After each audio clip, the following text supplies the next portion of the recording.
Hai teman-teman, baik kali ini kita akan mengangkat kasus teman-teman ya.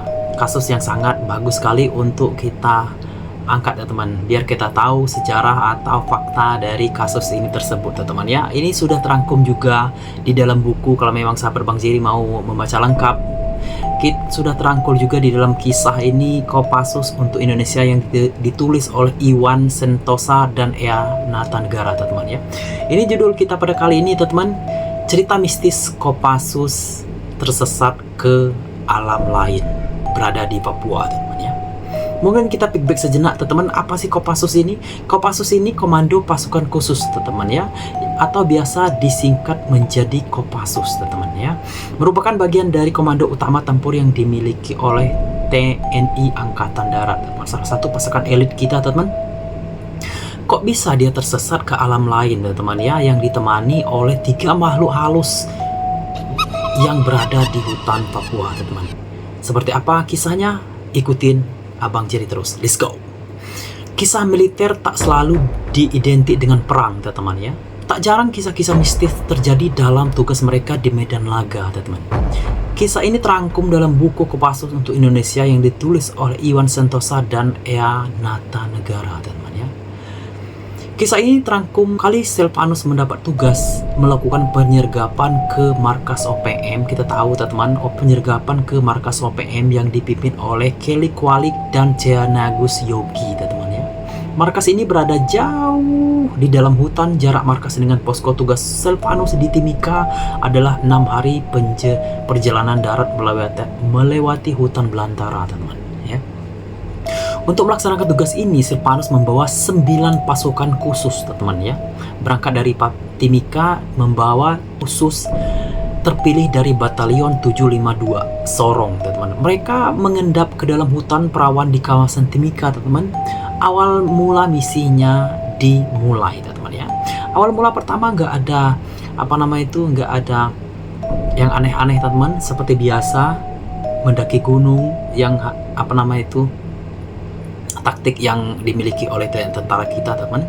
Mula misi berjalan dengan mulus hingga hari kelima tak ada halangan, berarti meski pasukan ini harus berjalan dalam kegelapan hutan di tengah puncak musim penghujan pada bulan Oktober teman. Kita tahu teman, bulan Oktober memang lagi marak-maraknya hujan teman ya. Hujan atau kondisi cuaca yang buruk tidak menguntungkan bagi si anggota Silvanus ini tadi teman. Tapi musim hujan ini merupakan memberi masalah besar ketika pasukan ini harus menyeberangi sebuah sungai di hari kelima. Oke, dari sinilah semua kisah aneh Silvanus bermula teman-teman ya. Arus sungai ketika itu sedang deras-derasnya. Silvanus dan pasukannya membentuk formasi menyerang sungai dalam keadaan darurat teman. Menyeberang sungai dalam keadaan darurat teman-teman ya. Karena pasukan Silvanus ini teman-teman nggak ada jalan lain selain untuk menyeberang sungai untuk menuju ke misi markasnya OPM tersebut teman-teman ya. 5 pasukan pertama menyeberang dengan lancar. Ketika tiba giliran pasukan ke-6, sang pasukan terbawa arus air yang tajam atau yang deras teman-teman. Silvanus berupaya menyelamatkan sang anak buah dengan ikut terjun ke dalam air, tapi naas teman-teman ya. Pada akhirnya ia ikut terseret arus yang sangat deras tadi teman-teman. Silvanus memang berhasil menepi, tapi ia sudah terpisah jauh dengan kesatuannya. Ia sendiri di tengah hutan di ketinggian 4000 meter di atas permukaan laut teman. Terbayang nggak teman ya? Di kepala Silvanus saat itu adalah bahwa anak buah yang terseret arus itu masih bisa menyelamatkan diri dan terdampar entah di mana di tepi sungai yang sama. Maka alih-alih berusaha kembali ke lokasi awal pasukan ini menyeberang, ia berusaha seorang diri mencari kopral tersebut, karena yang hanyut yang pertama itu adalah anak buah dia teman-teman ya, kopral. Jadi Silvanus ini sebagai komando atau pasukannya, kepala pasukan, jadi dia harus bertanggung jawab kepada anak buahnya teman-teman. Jadi akhirnya dia ikut terseret ombak teman-teman ya. 1 hari pencarian berakhir sia-sia, 2 hari masih tak ketemu. Ketika Silvanus memutuskan untuk kembali ke posko untuk mencari bantuan teman-teman ya. Ia sudah terlalu jauh tersesat ke dalam hutan seorang diri, teman-teman. Dari mencari, kini Silvanus menjadi orang yang dicari, teman-teman ya. Dia mencari anak buahnya, sekarang orang yang mencari dia, karena dia yang hilang pada saat itu, teman-teman. Ini sangat tragis sekali, teman-teman ya. Memang kisah ini bukan Abang Jerry yang membuat-buat, memang ini adalah kisah nyata, teman-teman. Jadi kita perlu tahu salah satu sejarah bangsa kita, teman-teman ya. Jadi pasukan Kopassus ini tidak mudah di pertempuran di medan, teman-teman. Salah satunya seperti Abang Jerry ceritakan kepada teman-temanku semua. Selama 11 hari ia dinyatakan hilang, teman-teman. Kita kalau manusia normal 3 hari itu sudah lemah. Mungkin Silvanus ini fisiknya sangat bagus, sangat prima, teman-teman. Jadi 11 hari dinyatakan hilang ketika ditemukan pada hari ke-11, teman-teman ya. Badannya tinggal kulit berbalut tulang, teman-teman. Matanya terus berputar seperti penarik kecak, teman-teman. Ini Abang Jerry mulai merinding cerita, teman-teman ya, mulai merinding karena pada saat inilah terjadinya hal-hal mistis yang terjadi pada Silvanus, teman-teman. Abang Jerry sampai merinding cerita ini, teman-teman ya. Tangan dan kaki bengkak bekas tertusuk potongan kayu hutan, teman-teman. Ajaibnya, selain kondisi fisik yang sangat lemas, dokter menyatakan Silvanus baik-baik saja, teman-teman. Ia tidak terkena cacing tambang lazim orang yang tersesat di kawasan hutan. Silvanus juga dinyatakan bebas dari malaria, teman-teman ya.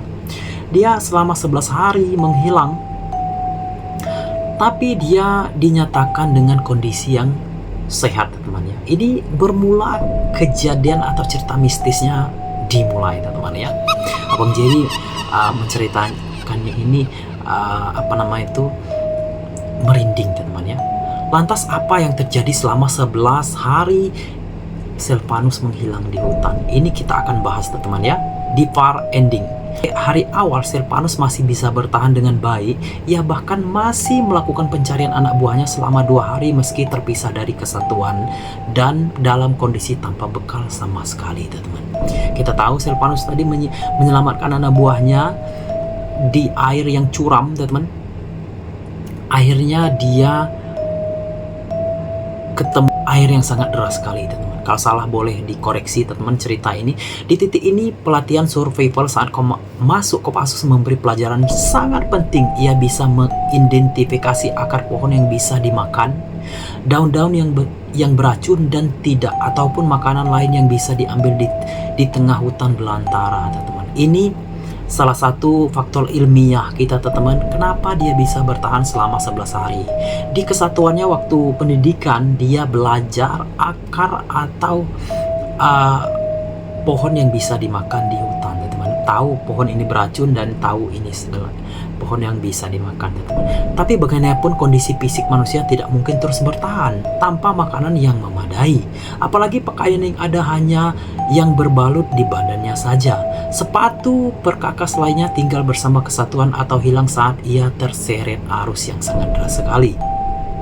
Lama-kelamaan kondisi fisik Silvanus mulai melemah. Pada hari ke-6 ia sudah berada di ambang batas kesadaran. Ia mulai berbicara sendiri dan berhalusinasi melihat kehidupan dari dimensi lain, teman-teman. Ini selanjutnya terjadinya kisah mistis pada Silvanus ini, teman-teman. Kita sebut saja Silvanus, teman ya. Ia mulai merasakan kehadiran makhluk lain di sekitarnya. Di dalam hutan belantara, teman-teman, dia merasakan kehadiran makhluk lain. Abang Jerry sambil merinding loh ceritanya, sambil merinding. Seberapa angkernya, seberapa mistisnya yang Abang Jerry ceritakan ini. Lama-kelamaan kondisi fisik Silvanus mulai melemah. Pada hari ke-6 ia sudah berada di ambang batas kesadaran. Ia mulai bicara sendiri dan berhalusinasi melihat kehidupan dari dimensi lain. Memang Abang Jerry juga pernah merasakan juga kalau memang kita di dalam hutan malam-malam, aduh, kalau bahasa kami itu tidak bisa kita ngomong lagi lah itu. Oke, kita lanjut ke cerita Silvanus ini, teman-teman. Ia mulai merasakan kehadiran makhluk lain di sekitarnya, seperti melihat perkampungan dengan aneka kehidupan. Namun ia tahu bahwa itu bukan satu hal yang nyata, teman-teman. Apa ada teman-teman di dalam hutan belantara ada suatu perkampungan teman-teman ya. Mungkin cerita-cerita mistis kita di Sumatera ini, apalagi di Bukit Barisan, abang jadi berasal dari Sumatera Selatan teman-teman. Memang ada cerita-cerita mistis di Bukit Barisan ini adalah salah satu perkampungan makhluk halus teman-teman ya. Tak banyak yang mampu ia ingat selama tersesat seorang diri di dalam hutan, kecuali ada 3 orang yang senantiasa menemani kala itu teman-teman. Wow, ada 3 orang. Apakah prajurit dia teman-teman, ataukah yang disebut dengan makhluk halus teman-teman ya? Ada 3 orang yang senantiasa menemani kala itu. 3 orang ini membantu memijat kakinya ketika ia memulai beristirahat waktu malam, memijat pundaknya dan berbagi rokok dengannya teman-teman. Wow. Yang ajaib, Silvanus masih mampu terus berjalan. Pada hari ke-11 ia akhirnya ditemukan. Ya teman-teman, Silvanus masih mampu terus berjalan. Pada hari ke-11 ia akhirnya ditemukan dengan kondisi selamat meski tubuhnya sudah benar-benar lemah teman-teman ya.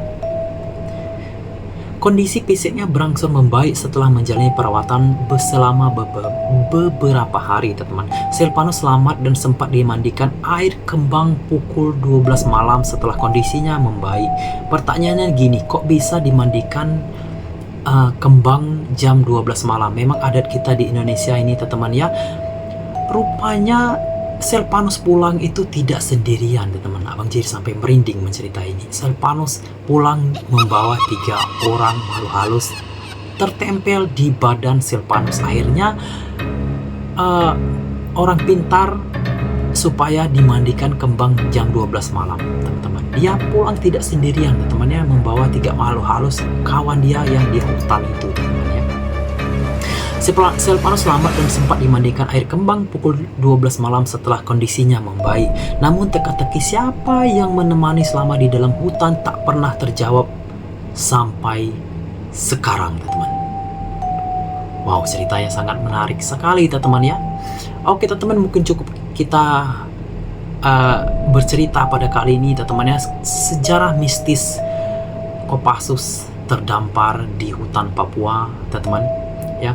Mungkin kita disclaimer sebentar teman-teman. Disclaimer ini bukan abang jadi menyudutkan seseorang, bukan. Ini lebih ke pelajaran kita ke depannya teman-teman ya. Kalau memang bukan kita sebagai rakyat biasa, kalau memang ke hutan tanpa kawan atau tanpa orang yang jelas, dalam artian orang yang mengerti hutan, jangan coba-coba ke dalam hutan teman. Mungkin cukup video pada Bang Jadi kali ini. Kalau memang suka, mohon dibantu untuk like, komen, dan subscribe channel Bang Jadi. Yang sudah subscribe, Abang Jadi doakan semoga panjang umur, sehat selalu, dan dimurahkan rezekinya tentunya teman-teman. Sampai jumpa di part selanjutnya. Sampai jumpa teman-teman semua.